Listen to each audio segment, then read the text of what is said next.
pasado, de Menzies, ayer y hoy. Buenos días. Ustedes saben que el mundo periodístico está girando en torno a Barcelona y en torno a lo ocurrido en el día de ayer, donde 844 heridos fueron reportados ante el avance de la Guardia Civil contra los catalanes que querían votar. Pero nosotros hemos explicado muchas veces que para el periodismo la proximidad informa y da la ubicación de lo que uno debe tratar primero. Y primero debemos tratar nuestras cosas, las cosas de todos los días que ocurren en nuestro país, como lo que pasó en el Bolsón, donde otra vez volvieron rostros cubiertos, caras no visibles, de gente que fue a producir disturbios ante una manifestación pacífica que pedía por Maldonado. Y esto se viene repitiendo ya desde hace mucho tiempo, y nosotros consideramos que en democracia todo el mundo tiene que expresarse, pero cuando alguien esconde su rostro es porque está escondiendo alguna otra cosa. Y entonces debemos exigir todos juntos que eso no pase. Y le explico por qué hay que exigir que eso no pase. Porque para cualquier servicio de inteligencia sería muy fácil taparse la cara y crear una situación de complicidad o contraria a lo que se busca en una marcha.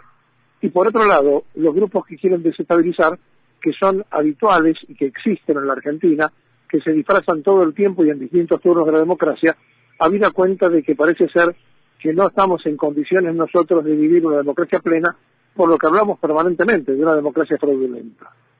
Y entonces, a veces, la violencia termina siendo justificada hasta por aquellos que están en contra. Y hay que tener mucho cuidado cuando pasan estos episodios, porque no son casuales y porque están planificados. Es decir, nadie se tapa el rostro para ir a producir un desmán.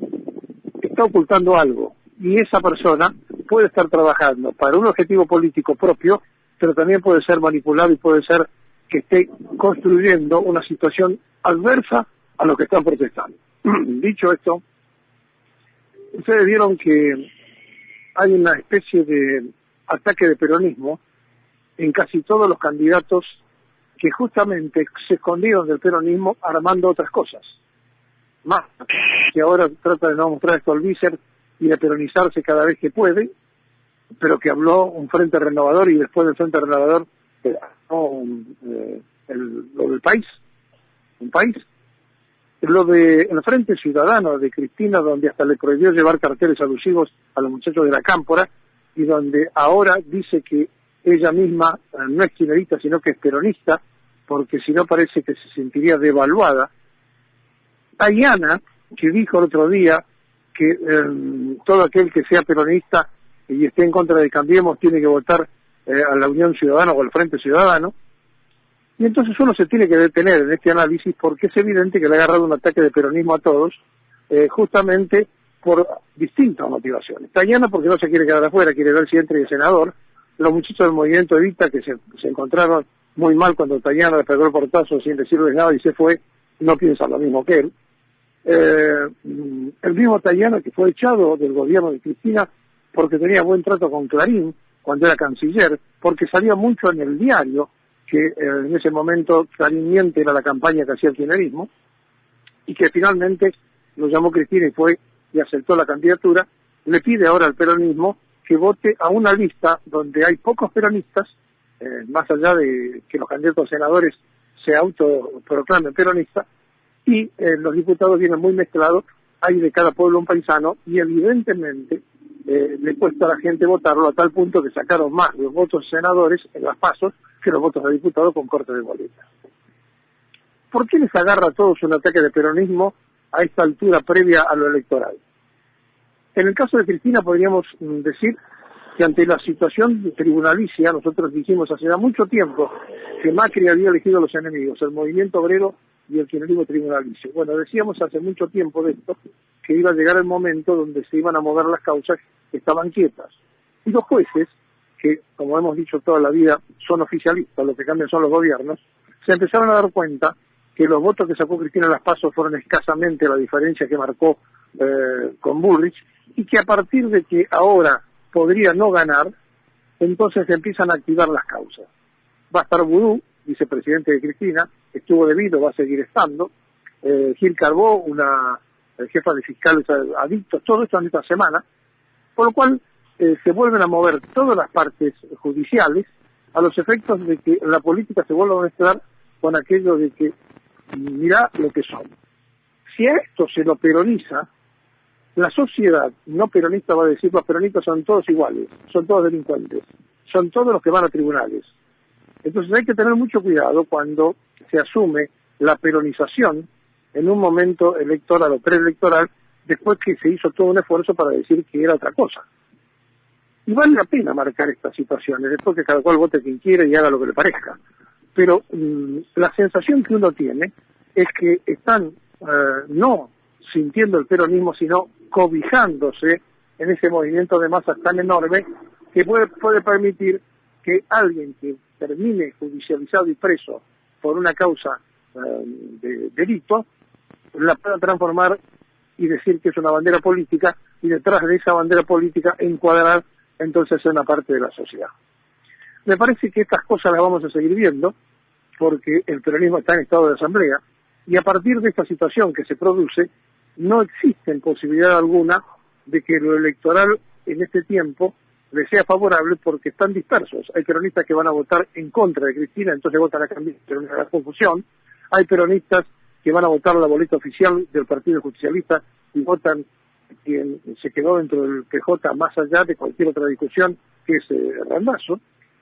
Después aparecen aquellos que van a votar en blanco porque no se sienten representados por ninguno, y lo que todavía no se ha entrado a analizar por parte de los peronistas es el estado de asamblea que vive el movimiento y el estado de gran confusión que vive la partidocracia del justicialismo, que además, con tal de no perder un concejal, le dicen que sí a Cristina, pero después no le atienden el teléfono un día después de las elecciones. Entonces, a partir de esta circunstancia y de este momento, me parece que deberíamos repensar todo el tiempo post-octubre, porque en octubre la patria fue sublevada por un hombre, el coronel, que le había dado a los obreros y a los trabajadores la posibilidad de ser atendidos en los despachos oficiales y de que por primera vez el obrero se sintiera que un militar no le apuntaba con una bayoneta para que levantara las manos, sino que compartía con él, porque era parte de ese pueblo, sus necesidades. Pero aquello pasó en 1945, cuando la patria sublevada, decía Scalabrini, se los veía llegar de todas partes. Llegaban de Villa Martel, de las fábricas textiles, de los talleres metalúrgicos de Avellaneda. Ellos eran, en definitiva, los que estaban forjando el cambio en la Argentina. Pero repito, pasó hace mucho tiempo, fue en el 45. Por lo tanto, a partir de ese momento, todo otro movimiento que se haya querido meter a desarrollar sus propias iniciativas ha chocado con la fortaleza de este movimiento que se creó en 1945. Aquella vez, los fundacionales venían de todas partes. Venían de la izquierda, venían del socialismo, venían del Partido Conservador, llegaban del radicalismo en gran parte, venían del nacionalismo, se fusionaron para hacer una cosa nueva. Esa cosa nueva que se hizo, después no tuvo tiempo de una posibilidad cultural de establecer el proyecto revolucionario, y entonces los hijos de aquellos peronistas fundacionales aparecimos como los puros peronistas, es decir, los que fuimos educados ya sí en la tercera posición. Pero las viejas corrientes quisieron que a la muerte de Perón aparecieron otra vez los que querían que el peronismo era de izquierda, aparecieron otra vez los que dijeron que el peronismo era de derecha, cuando en realidad los que son de derecha, los que son de izquierda, pero el peronismo es una tercera posición muy clara expuesta por el general. Por lo tanto, cuando llama Tayana a votar a todos los peronistas que están en contra de Cambiemos, a Unión Ciudadana, tendría que explicar por qué participan allí justamente quienes fueron activos militantes en contra de la causa peronista. Y entonces, el día que se explique bien eso, veremos si el voto peronista se va a sentir representado por lo menos en esa lista de diputados, no discuto a los senadores, sino en la lista de diputados. Entonces, no estamos en este tiempo y en este momento de la tremenda confusión que hay en el país para perder esfuerzos en la política partidocrática para salvar situaciones personales. Me parece que todavía está faltando un gran liderazgo, que no lo hay. Cristina evidentemente lo será para un sector, y después de octubre empezará lentamente a perder esa posibilidad. Piensen ustedes que si analizamos con toda frialdad, Menem terminó en la soledad como senador, y a Cristina no le va a faltar mucho para terminar también transformándose ella en una expresidenta en el Senado. ¿Por qué decimos esto? Porque es evidente que la gente no quiere volver atrás. Y nosotros, que tenemos la nostalgia del 45, por más que lo declamemos, tampoco podemos volver atrás. Y entonces, frente a esta situación, se fortalece la idea del macrismo de la división para seguir gobernando, y para lo cual hay que terminar de debilitar al movimiento obrero, que es efectivamente la columna vertebral que basa toda posibilidad de una recuperación nacional. Son horas difíciles, muy complejas, y por eso nosotros decimos que tenemos que estar muy atentos a las cosas que están pasando en nuestro país todos los días. Y en el orden internacional, sí, evidentemente lo de los catalanes es un tema muy difícil de explicar, que hay que entenderlo bien, porque ustedes saben que hay una Cataluña que usted habla con los catalanes y dice, nosotros lo que queremos es votar, después se puede votar en blanco, se puede votar a favor, se puede votar en contra del referéndum que ya fue. Pero es evidente que también aquí hay todo un trabajo internacional que le está dando una gran manija. Les voy a contar lo que pasó realmente en el día de ayer. Ayer, frente al Duomo de Milano, había 4 personas con una bandera, la bandera de la independencia o la bandera propia de Cataluña, que tiene las franjas amarillas, rojas y una estrella parecida a la norteamericana. Otra bandera, que parecía una bandera suiza. Me paré a hablar con ellos.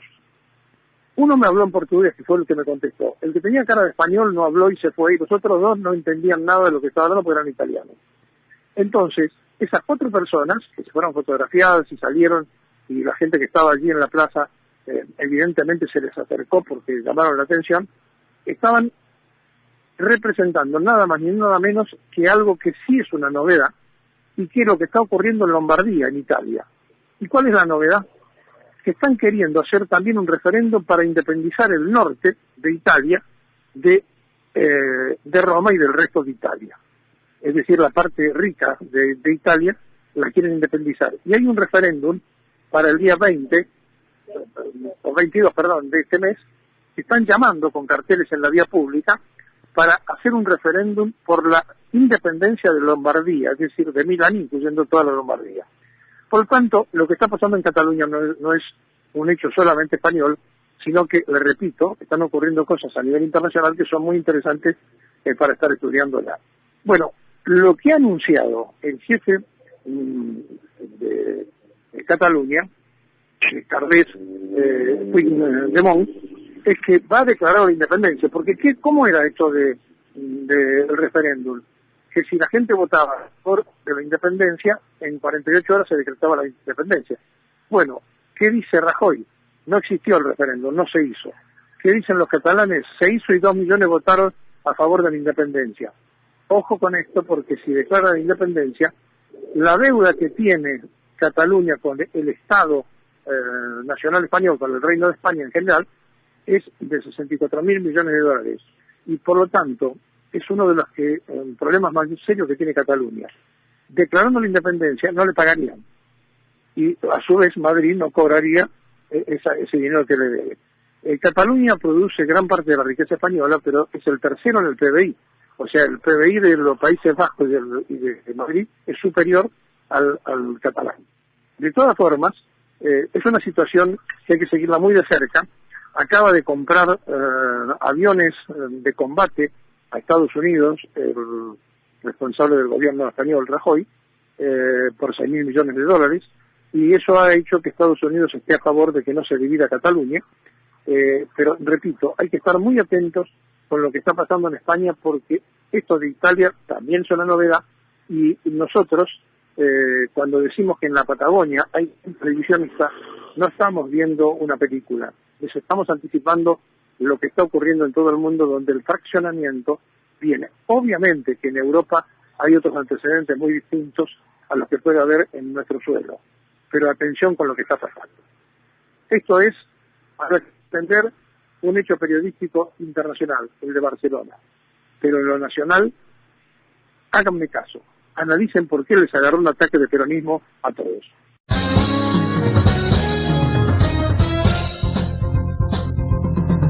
de Menzies ayer y hoy,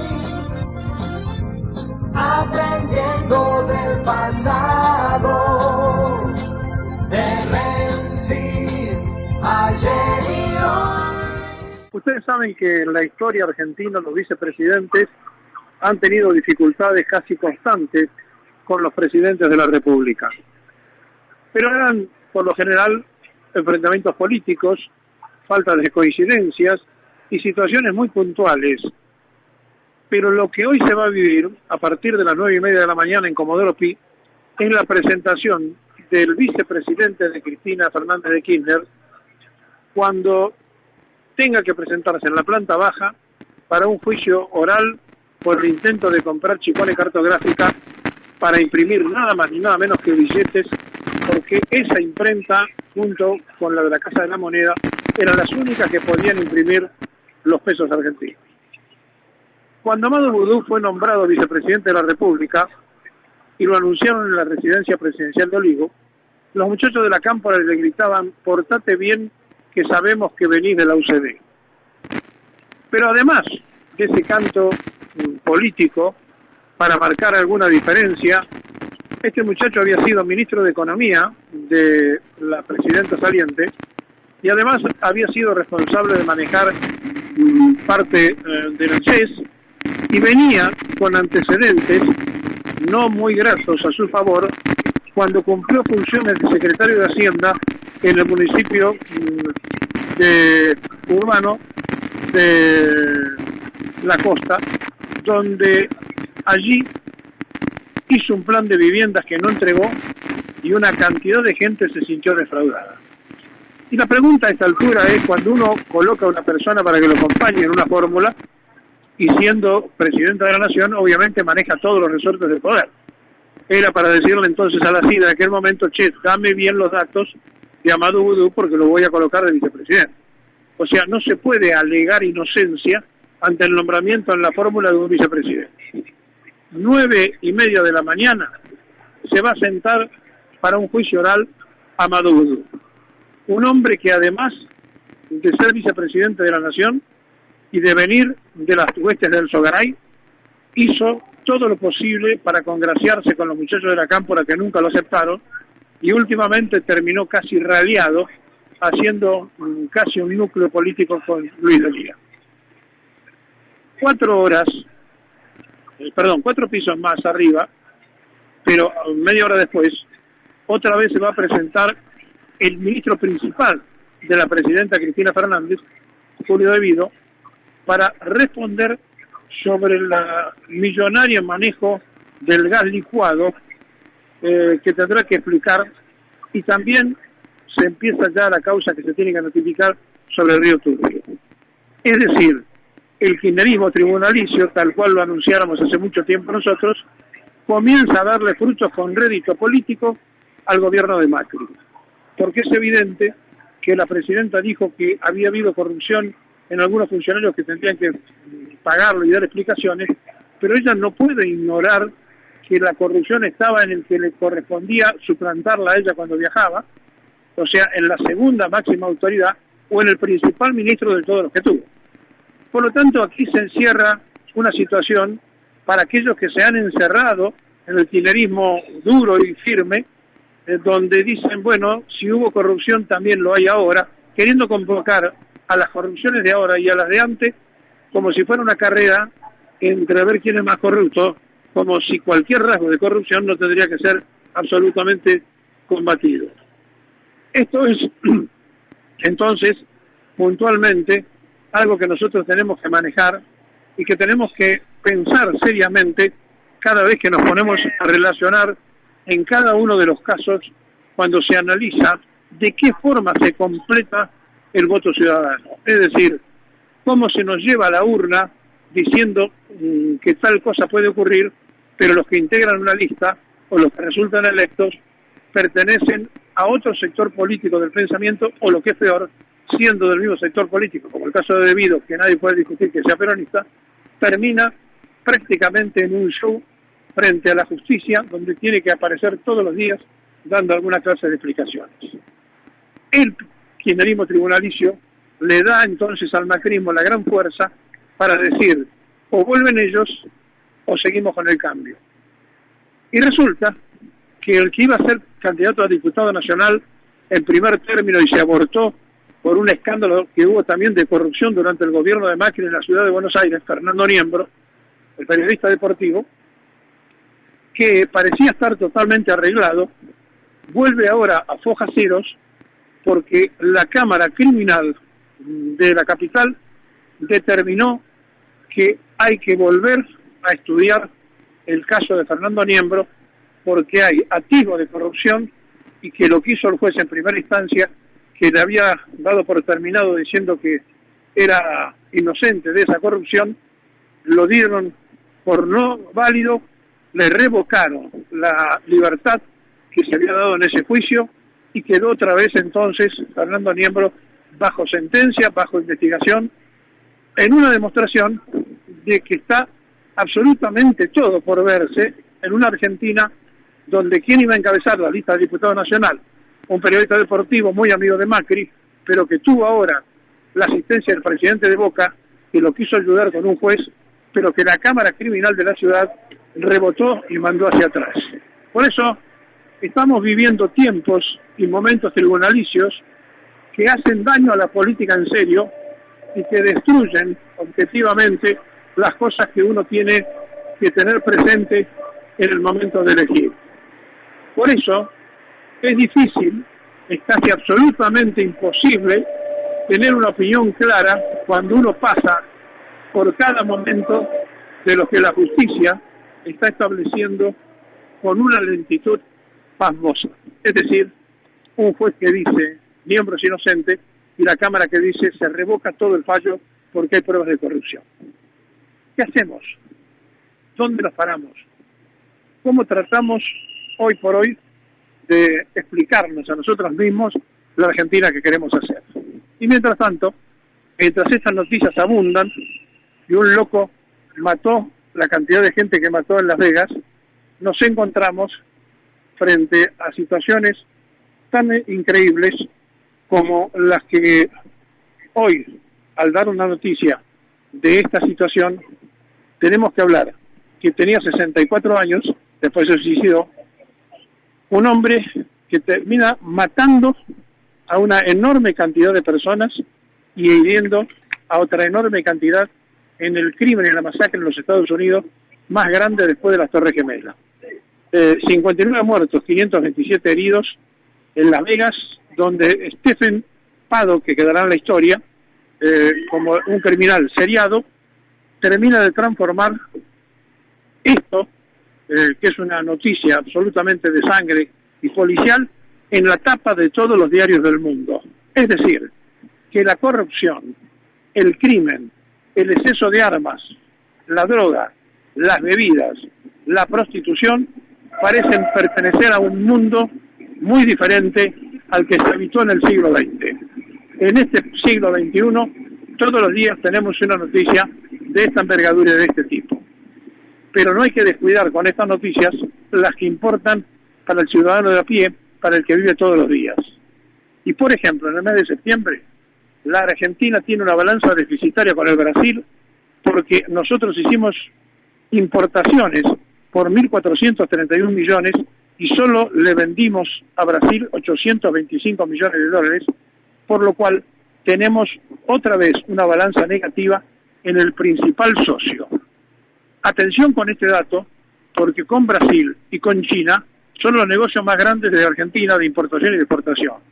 Y estamos en los dos casos con una balanza deficitaria porque el actual gobierno liberó absolutamente las importaciones. Mientras el gobierno se preocupa para acelerar el kirchnerismo tribunalicio para ver si eso le da el triunfo y si le sirve para hacer política, los datos de la economía del gobierno de Macri son espantosas, pero las disfrazan los diarios oficialistas que hablan de otras cosas. En el país de los globos, por lo menos se le pinchó el de Fernando Niembro, a tiempo de que ya había regresado a la actividad periodística y profesional, y ahora la Cámara Criminal le dice que hay que revisar todo de vuelta y le revocó el fallo donde había salido absuelto. Esta es la Argentina que a nosotros nos tiene absolutamente preocupados. ¿Dónde nos ponemos? ¿Qué hacemos? ¿Cómo vamos a mirar el tiempo que viene? Y ayer se dio la noticia, falleció uno de los periodistas, locutor en realidad, que se puso después a ser considerado periodista, pero locutor, o era locutor, que hacía los fines de semana en TN. Este muchacho que murió en Pinamar y que a nosotros nos produjo más de un comentario cuando en plena guerra de Malvinas trabajó para los ingleses y trabajó para la BBC. Bueno, era el que conducía sábados y domingos el noticiero de TN. Y esta situación compleja, que es la que a todos nosotros nos va a llevar a un momento de dificultad, porque se han quedado sin un conductor, se han quedado sin un hombre, digamos, que trabajaba pensando a favor de los ingleses, se ha quedado por una muerte en Pinamar, ya fuera de circulación. Pero con toda honestidad, hemos visto y hemos dicho en más de una ocasión las cosas que nos pasan cuando los periodistas hacen lo que no tienen que hacer: trabajar para intereses por años en contra del país. Así comenzamos la mañana de hoy.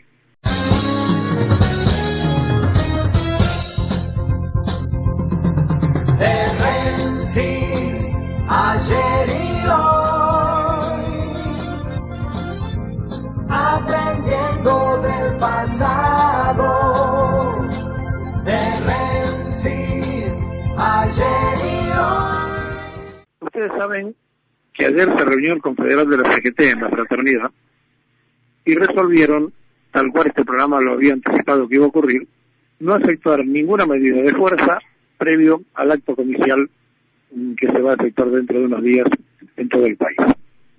En esta elección de medio término, donde se elige un tercio de los senadores y el 50% de la Cámara de Diputados, más allá de lo que se eligen en las provincias y en los municipios en cuanto a los consejos deliberantes, da la impresión, porque así lo han planteado los candidatos, que se estuviera disputando la presidencia de la República. Han hecho campañas como para que todos sintiéramos que era eso lo que se estaba en realidad produciendo, un debate para saber si se dominaba o no se dominaba la propuesta que tiene el macrismo acerca de cómo conducir la República.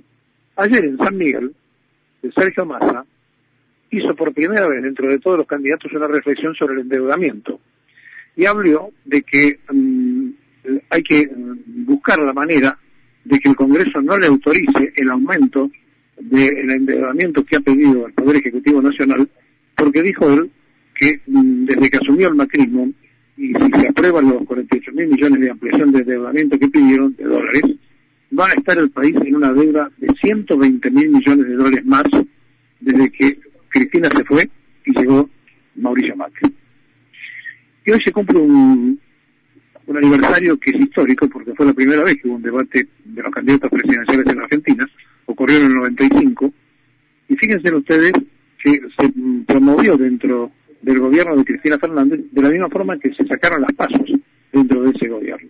Bueno, ahora la candidata senadora no quiere debatir y tampoco le interesó la participación de las pasos dentro de la estructura del Partido Justicialista. Es notable cómo se dicen y se hacen cosas que después ni siquiera se cumplen cuando uno pasa a la oposición, y se dicen y se hacen cuando uno tiene el poder del oficialismo. La CGT logró, el que no fue de Pablo Moyano, pero sí estuvo representado en el gremio de camioneros, la CGT, decíamos, logró que otras líneas que no estaban allí presentes en la Casa de Azopardo, la decisión del confederal de la CGT tiene también otra lectura. Por ejemplo, el movimiento Evita, mañana, que tiene 5 diputados y 2 senadores, no va a poner, cuando vaya el jefe de gabinete del Congreso a dar su informe, no va a poner esa gente presente porque dice que se han encajoneado leyes importantes. Es decir, estamos viviendo un momento y un tiempo que es absolutamente distinto al que se puede estar imaginando la sociedad, y que evidentemente también pasan cosas que a lo mejor no se terminan de entender. La CGT ha determinado que no va a haber ninguna medida de fuerza, este programa se lo había anticipado que esto iba a ser así.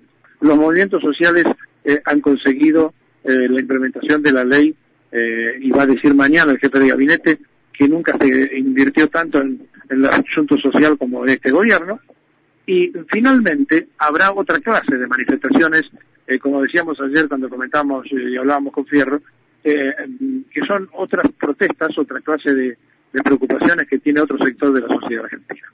Pero bueno, habrá que ver cómo se desarrolla todo esto en los meses de octubre, y en un momento determinado, en el Confederal propuso Leonardo Fabré, el titular de APOPS, la realización de una marcha hacia el 17 de octubre en la Plaza de Mayo, lo dijeron rotundamente que no. Y en todo caso esto fue también como consecuencia de que él se había anticipado, había puesto murales y demás en la ciudad, y eso le cayó mal al resto de los integrantes de la CGT. Así que no va a haber ni acto oficial el 17 de octubre, ni movilización, ni huelga, ni nada que se le parezca hasta después de las elecciones, porque ellos dicen que Triaca se ha comprometido objetivamente a negociar todos los puntos con el movimiento obrero.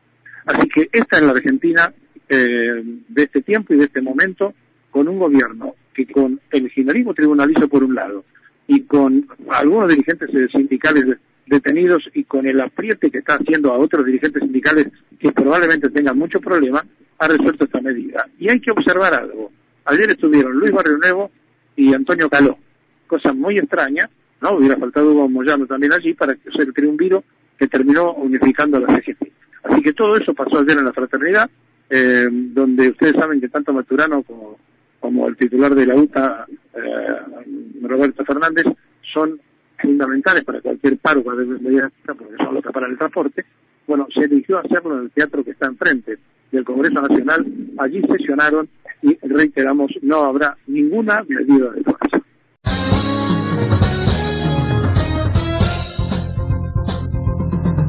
Rensis, ayer y hoy, aprendiendo del pasado. Rensis, ayer y hoy.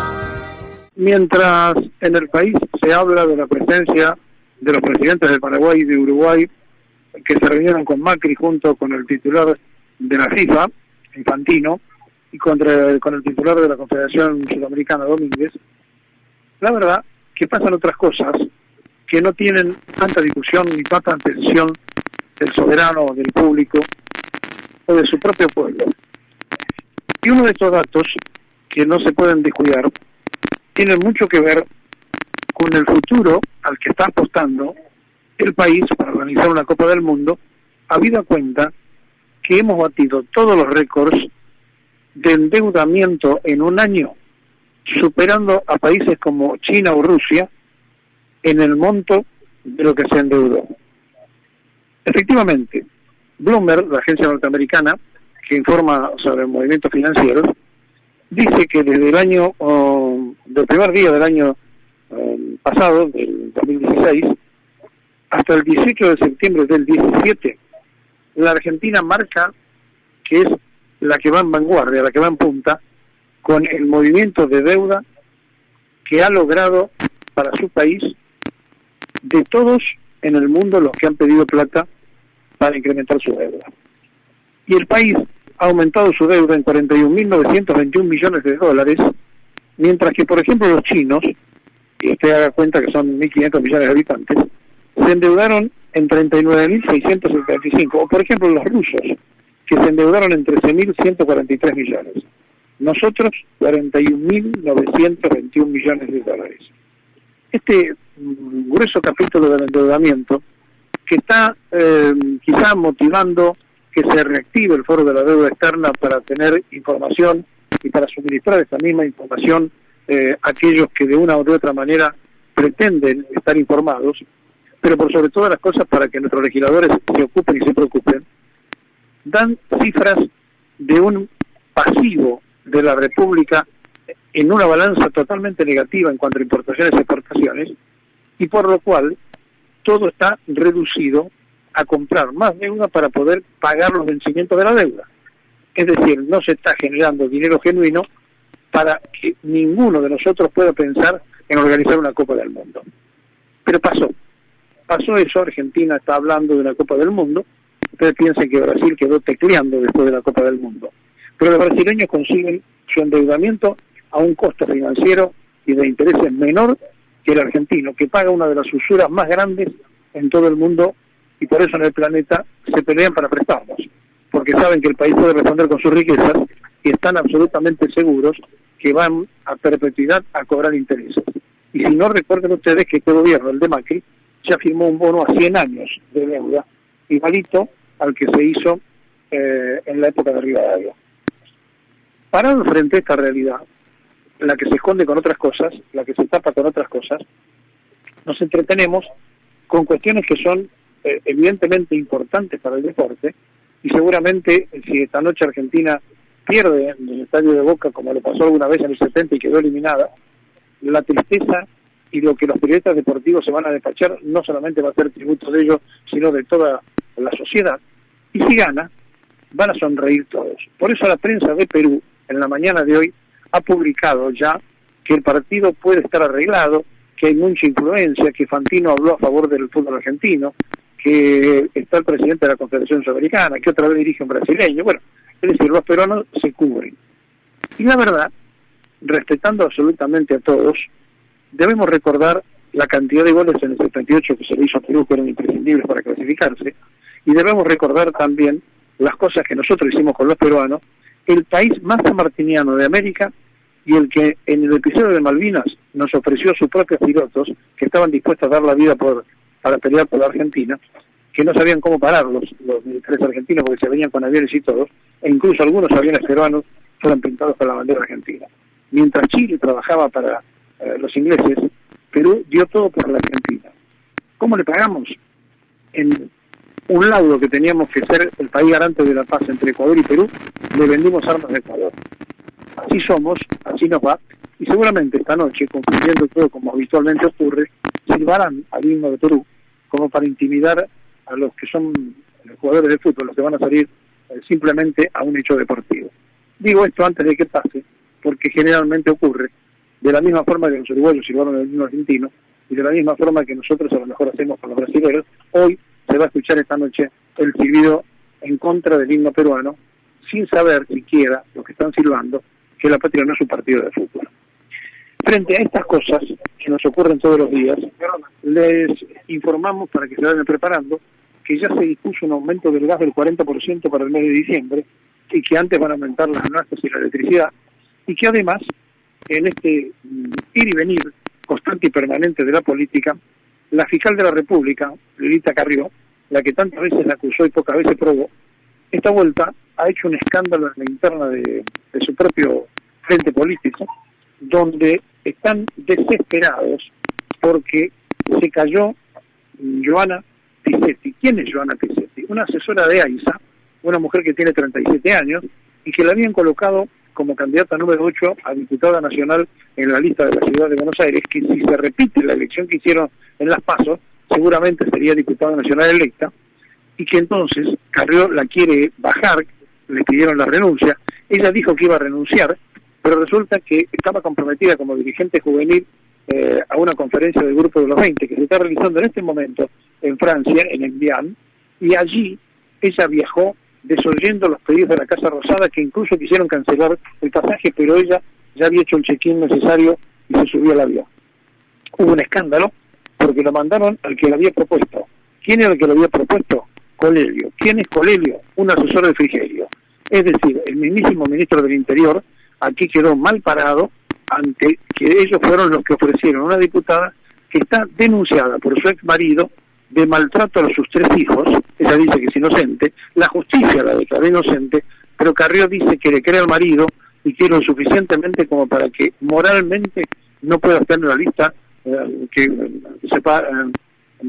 presentan en la ciudad, que nos lleva, ustedes saben el nombre de Cambiemos, que representa, sí, el pensamiento del PRO, de la coalición cívica, de los radicales y demás.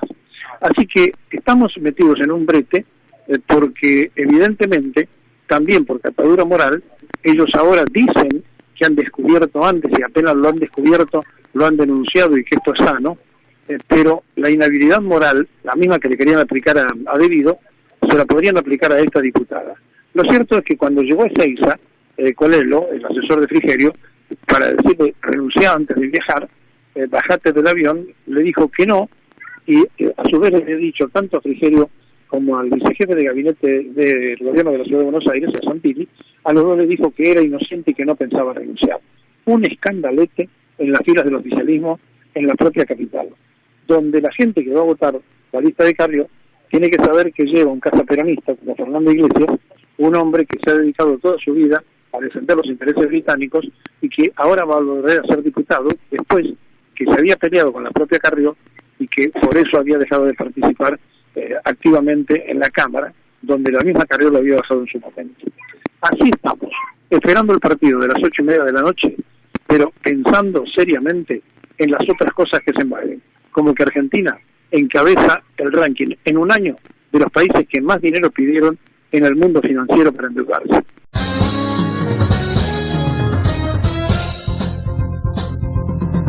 De Rensis, ayer y hoy, aprendiendo del pasado. De Rensis, ayer y hoy. Buenos días. El triunfo en Corrientes del oficialismo, aparentemente por 6 puntos, todavía están contando, que lo ubica Valdés como nuevo gobernador correntino, le dio nuevo oxígeno a la coalición del gobierno que demoró el sufragio, demoró el cuento de los votos, el conteo de los votos, pero en realidad aparentemente habría ganado por 6 puntos, y esto significa que se vienen registrando desde el punto de vista psicológico triunfos que la prensa oficialista, la que defiende el proyecto de Macri, después por supuesto se encarga de poner y destacar. Y simultáneamente con esto, ayer en el programa de La Nata hicieron otra vez un trabajo a fondo, así como lo hicieron sobre La Matanza, para debilitar el voto justicialista en ese sector, haciendo denuncias en la semana anterior. En esta atacaron a los hermanos Rodríguez A, que realmente venían invictos, que perdieron con uno de la propia tropa, porque el que le ganó, que ahora está en la coalición de irregularidades de los hermanos Rodríguez A, para tratar de buscar también allí de instalar la posibilidad de un cambio. El gobierno aspira en esto a un triunfo en la provincia de Buenos Aires para asegurarse definitivamente de que a partir de allí vendrán estas imaginarias y supuestas inversiones que la geocracia le contó a Macri que podían llegar y que hasta el momento son esquivas, habida cuenta que todavía no se sabe de una confirmación política a fondo del gobierno que preside Mauricio Macri. Evidentemente, a partir del momento en que esto se determina, a partir de ese instante, todo comienza a ponerse de nuevo en marcha para los segundos 2 años, y lo que Macri dicen que es la posibilidad de una renovación luego por 4 años más. Es decir, el macrismo en este momento está especulando que su última carta del gran triunfo es derrotar a la alianza de Cristina en la provincia de Buenos Aires, cosa que ya 2 encuestadoras tratan de estar diciendo que le lleva 4 puntos Bullrich a Cristina Fernández. Sea como fuere, lo cierto es que mientras Cristina Kirchner tenga vida política, el gobierno se frota las manos, porque sabe que con Cristina hay una fragmentación en el peronismo. Y a partir de esta circunstancia, se ha dado también ayer un episodio en San Martín, donde Sergio Massa estaba haciendo su puesta en escena con Víctor Luis al lado. Pronto se le corta el audio. La segunda vez que se le corta, se escucha estruendosamente cantar la marcha peronista a los que allí estaban. También la canta Massa. Stolbizer aplaudía que cantara la marcha y después salió del paso diciendo que efectivamente el abrazo de Perón y Balbín había significado que para un argentino no tenía que haber nada mejor que otro argentino, cambiando aquel apotegma de que para un peronista no hay nada mejor que otro peronista. Es decir, de la noche a la mañana tuvo que imaginar una salida para sostener esta alianza con sectores no peronistas que Sergio Massa ha hecho después que armó el Frente de un País. Todos van a pescar en aguas ganadoras, o por lo menos de lo que era en otro tiempo aguas ganadoras, que es el justicialismo. Cristina se peronizó más, Massa se peroniza, el mundo busca por ese lado, pero nadie hace un proyecto peronista como para que se lo pueda votar. Y mientras tanto, el único que corre con la boleta oficial, que es Randazzo, no tiene chances de llegar al Senado, y probablemente pueda poner algunos diputados, para ver cuántos votos saca, con ese sello. Lo que sí está elaborado ya es la unidad del peronismo después de las elecciones, pero claro, el problema es Cristina Fernández. ¿Qué va a hacer Cristina Fernández en el Senado? Porque quiere al bloque justicialista. El titular actual del Frente para la Victoria le dijo en su momento, Pichetto, que no querían en el Frente Justicialista porque ella había armado otra cosa, que era la alianza que había construido nueva. Y entonces, tal cual este programa se anunció hace mucho tiempo, ellos pivotearon sobre el movimiento obrero y sobre el kirchnerismo tribunalicio. Bueno, sobre esto van a ir a fondo, pero no quiere el gobierno que a Cristina la terminen llevando más allá de citaciones. Es decir, no quieren una sanción concreta que la saquen de la cancha, porque si Cristina esté políticamente actuando, el peronismo difícilmente se pueda unir, y esto es la apuesta mayor que hace el macrismo en este momento. Y tienen postergados para después de las elecciones la reforma laboral, por más que la disfracen, la van a hacer por sector. Yo le doy un dato, el blanqueo que quiere hacer con los trabajadores, que está bien, Traca quiere blanquear, perdonar la deuda fiscal, la deuda impositiva, sobre todo a las pymes, para que normalicen de los 4,5 millones de trabajadores que son irregulares en la Argentina, por lo menos que 1 millón pueda ser normalizado. Pero para que usted tenga un ejemplo, cada 100 pesos que cuesta, digamos, un trabajador, al trabajador le llega 80, y al Estado le lleva eso casi el doble, es decir, le cuesta al empresario 150.